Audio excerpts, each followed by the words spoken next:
Welcome back on my channel. Navratri के तीसरे दिन चंद्रघंटा माता की पूजा की जाती है। ये देवी माँ की तीसरी स्वरूप कहलाती हैं।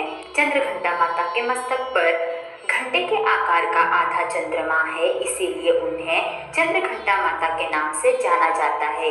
चंद्रघंटा माता के 10 हाथ है और उनके हाथों में अलग अलग प्रकार के अस्त्र शस्त्र है और वो शेर की सवारी करती हैं। चंद्रघंटा माता बहुत ही कल्याणकारी हैं और जो भी भक्त इनकी श्रद्धा से पूरी पूजा करता है वो उनके सारे कष्टों को हल लेती हैं और सभी प्रकार के सुख प्रदान करती हैं। पौराणिक कथा के अनुसार ऐसा कहा जाता है कि महिषासुर नामक असुर था।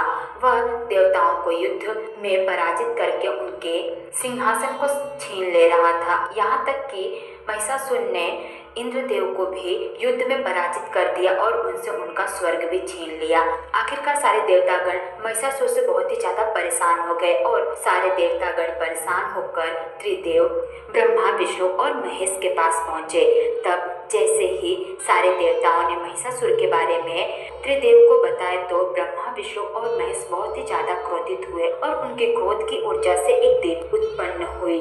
इस देवी को शंकर भगवान ने त्रिशूल, विष्णु जी ने चक्र और सूर्य देव ने तेज तथा शेर प्रदान किए। इस प्रकार से कई देवताओं ने कई अस्त्र शस्त्र इस देवी को प्रदान किए और उसके पश्चात यह देवी महिषासुर से युद्ध करने के लिए तैयार हो गई और देवी चंद्रघंटा ने युद्ध करना प्रारंभ कर दिया।